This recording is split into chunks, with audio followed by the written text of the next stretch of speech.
The College Football Playoff Committee dropped their first set of rankings yesterday, and they have a lot of people talking. With just under a month left in the college football season, there are still a lot of things that will happen in these rankings, so no need to get too upset quite yet.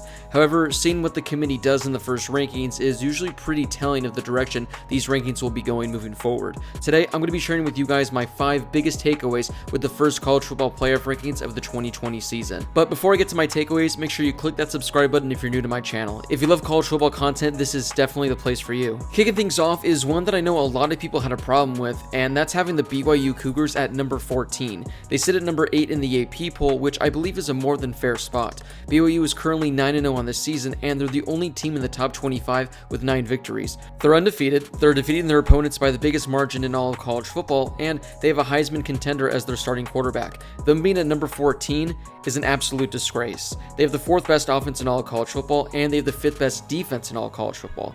It's simple. The reason they're this low is due to who they've played. Their strength of schedule currently sits at the 97th best in the country, which isn't good whatsoever. They've played a bunch of crap teams, with Boise State arguably being the best team they've played, and even the Broncos haven't looked too good this season. Now, I get it. They've played easy competition, but that's nowhere near their fault. The fact they were even able to throw a 10-game schedule together was incredible in itself. Here are some of the teams that BYU was supposed to play on their original schedule: Utah, Michigan State, Arizona State, Minnesota, Missouri, Houston, Boise State, San Diego State, Stanford. Not too bad. Looking at those teams this season, I'm fairly confident BYU would have gone undefeated against them too. Now, had they gone undefeated against a lot of those Power 5 teams, would this be a different story? If strength of schedule is so important to the committee, then why is Indiana ahead of them with a loss? No disrespect to Indiana, but their strength of schedule is 104th. So if it's such a huge deal to the committee, shouldn't BYU be ahead of Indiana? What about Oklahoma? They have 2 losses, and their strength of schedule is 93rd in the country, just 4 spots better than BYU's. What about Iowa State? Theirs is 65th, and they have 2 losses as well, including one at home to a group of 5 school. Wisconsin has only played 3 games, lost to the only good team they've played, and yet they're only 2 spots behind BYU in these rankings. Using strength of schedule is an absolute joke in my opinion, especially since there is no consistency with the committee. Hopefully for BYU's sake, they can somehow manage to add a game against a Pac-12 opponent, or maybe even Cincinnati somehow. Even if they're able to schedule a game against a really good opponent and they can pull off a victory, I doubt it's going to be enough to convince the committee. I'll stay on the topic of Cincinnati. With BYU out of the picture now, it looks like the Bearcats are the best bet of a group of 5 team finally reaching the playoff. If you've listened to my podcast over the weeks, you know that I'm completely sold on the Cincinnati team. I think they're legit. I think they'd stand a chance in the playoff, largely due to their defense. They have one of the best defenses in the entire country, and their offense has also shown that they're more than capable of hanging points. They came in at number 7, which is the highest a group of 5 team has ever been in these rankings over the years. Yep, even higher than all those UCF teams years back. If they have no problem putting BYU at 14, this shows that the committee truly believes in this Bearcats team. Will they get a shot to prove they're worthy to the country? I don't think so. In order for them to have any chance, they're going to have Texas A&M lose a game and have Florida lose to Alabama in the SEC title game. Even then, who knows? But seeing them come in at number 7 shows that the committee really thinks that the Cincinnati team is legit, and there's a chance that we could see the first group of 5 team crack the playoffs. Before I get to my final 3 takeaways, if you could please take a second to give this video a thumbs up, I would greatly appreciate it. It helps the video make its way to more college football fans, and it only takes 1 second to do. My next takeaway is how high the committee ranked Georgia and Northwestern. The Northwestern one isn't awful, but I don't get it. But how in the hell can you put a 2-loss Georgia team at 9? Now, they do have a nice win over Auburn, who is currently a top 25 team. I'll give them that. But they got blown out by the 2 best teams they've played this season. They went back and forth with Mississippi State this past weekend and only beat them by 7, and they couldn't put away Kentucky the other week, beating them by only 11. I just have no clue what this Bulldogs team has shown to the committee to say they're worthy of being a top 10 team in the country. Up next, I got Northwestern at number 8. Now, I made a video about them the other day talking about whether or not the Wildcats could be a playoff contender, and by the looks of it, they definitely can be. But you can't sit there and tell me that this Northwestern team is the 8th best team in the country. There's just no way. Their defense is legit, and I definitely think it's one of the top 5 in the country, but their offense is just averaging 20 points a game over their last 4 games. They had what looks to be an impressive win over Wisconsin this weekend, but I personally don't think the Badgers are that good of a team. They've played only 3 games, and they beat 2 awful teams, and then lost to the only decent team they've played. So is Wisconsin truly the number 16 team in the country?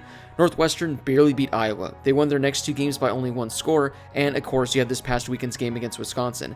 At this point, I think that Indiana is a better team than the Wildcats.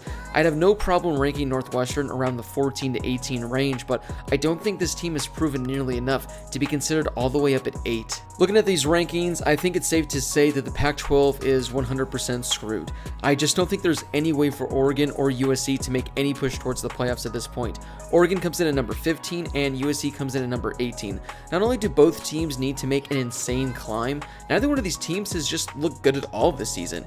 USC could have lost their first 2 games, and Oregon hasn't really dominated any of their first 3 games, and they beat UCLA by 3 this weekend on their second string quarterback. The problem for both of these teams is that not only will they have at best only a 7-game sample size, these two will meet in the Pac-12 title game, neither having played a top 25 team at all. As an Arizona State and a Pac-12 fan, I was hopeful this season we could potentially send a team to the playoff, but that's a distant dream at this point. Hell, I just want to see one more Arizona State game this season so we don't finish 2020 winless. Finally, my 5th takeaway was that the committee looks to be hesitant with Ohio State. They are undefeated and just took down the number 12 team in the country, but yet they dropped 1 spot to Clemson, who hasn't played in weeks, and the last time we saw them, they lost. The Buckeyes currently sit at 107 in regards to strength of schedule, so with the exception of Indiana this weekend, we haven't seen the Buckeyes beat anyone somewhat good at all. They allowed 25 points to an awful Penn State team and 27 points to an awful Rutgers team.